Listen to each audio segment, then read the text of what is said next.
Continuamos no 12.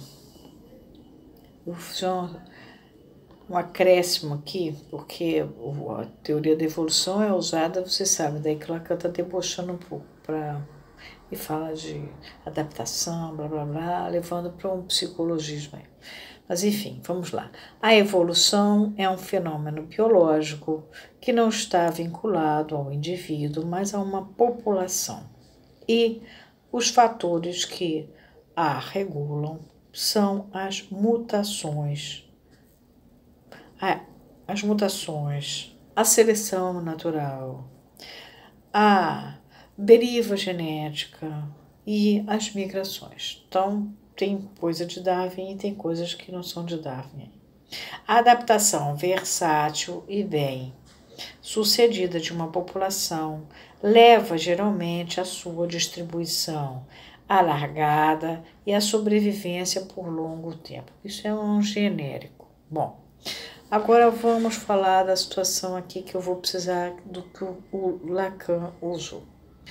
No estádio do espelho, Lacan cita o livro de Roger Caillois, O Mito e o Homem, que retoma o propósito deste último, retirado do número 7º da revista O Minotauro, onde ele introduz um sintoma que se chama psicastenia legendária. Em francês, Lacan botou légendaire. Em português, foi traduzido por lendário, uma lendária que faz lenda.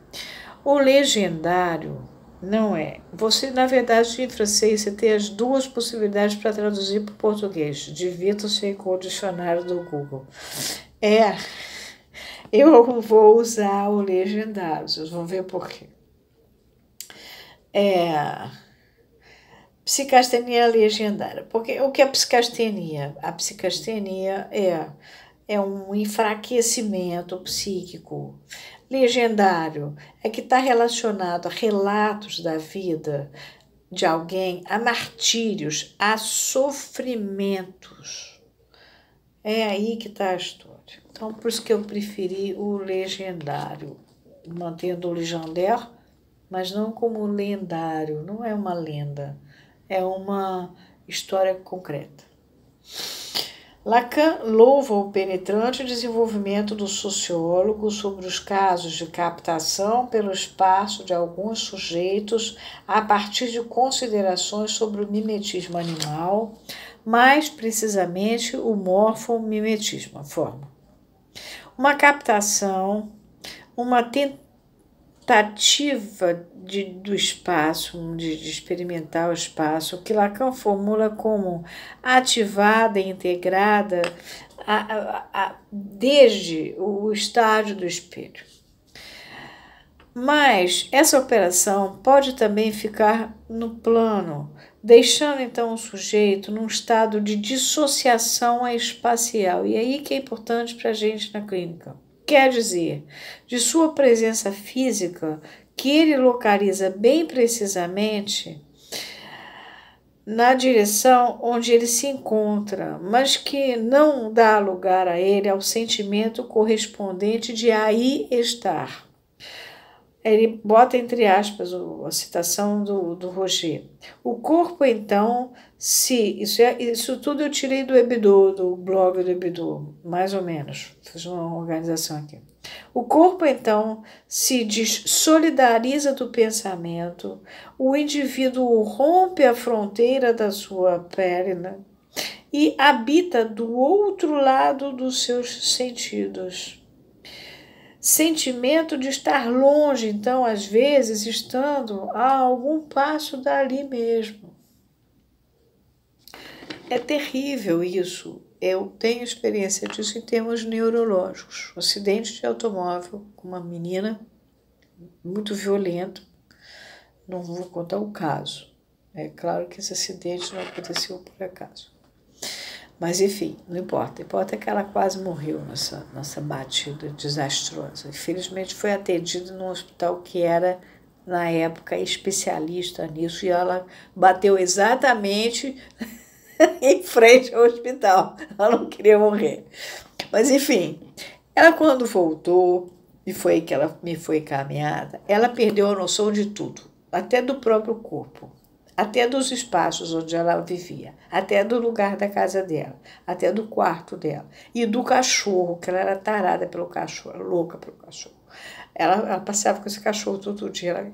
E o cachorro, coitado, fazia tudo que podia. Se encostava nela ao máximo, agarrava a perna dela, fazia tudo que podia. E ela sentia um mal-estar horrível. Ela não tratava o cachorro mal, porque ela tinha consciência do que estava acontecendo. Mas ela não tinha consciência que aquele cachorro era dela, como se ela não tivesse a menor intimidade com aquele bicho, que afinal já tinha 5 anos, uma coisa assim, de relação. Era um bicho grande que ela usava para nadar, inclusive com o bicho na praia. E ela não conseguia mais, e nem ia a lugar nenhum, as coisas ficaram um inferno. Bom, essa moça, graças a Deus, se recuperou. Outro caso, uma pessoa que teve um acidente cerebral, vascular cerebral,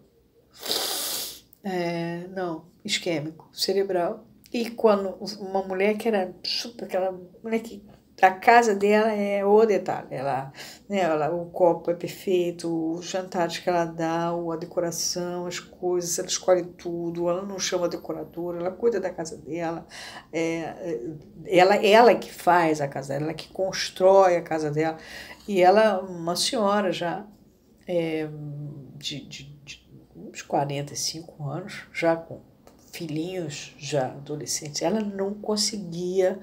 Ela olhava para os objetos da casa, ela olhava para os filhos, ela olhava para tudo. Ela sabia que era dela, porque na consciência ela sabia.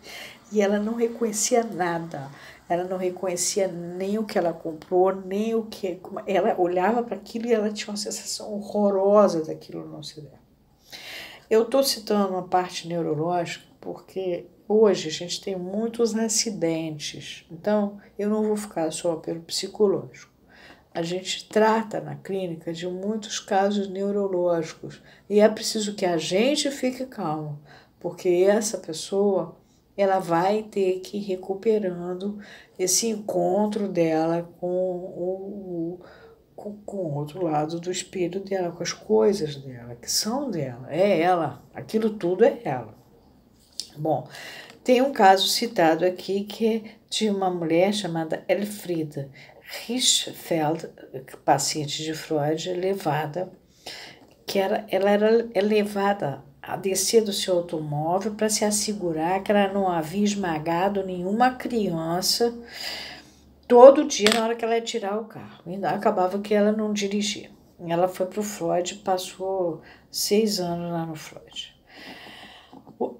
O Freud diz que essa paciente nos oferece um tipo de entrada na melancolia quando ela colapsa pelo anúncio que ela recebe de que seu marido foi diagnosticado por uma azoospermia e que, portanto, eles provavelmente não poderiam ter filhos.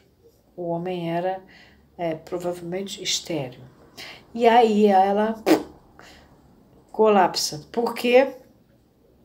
Porque Freud diz, e ela era, para ele, Freud, um caso de filha que quer ajudar seu pai como uma Joana d'Arc, uma vez que casou-se com aquele homem que tinha o dobro da idade dela, mas porque era rico e que permitiria a ela sustentar pecuniariamente a família e, sobretudo, remediar a falha do pai, que não podia subvencionar as necessidades deles. Depois de passar 6 anos com Freud, ela é encaminhada para Ludwig Binswanger, para uma clínica que se chama Bellevue, em Kreuzlingen, na Suíça. Isso está em Psicanálise e Telepatia em 1921. Bom, então, a gente aqui está terminando a importância desse mimetismo morfológico que o Roger, conseguiu subsumir isso a uma obsessão do espaço em seu efeito desrealizante. Por isso é que eu tomei o legendário e não o lendário, porque tem sofrimento aí, tem martírio. Bom, vou parar aqui.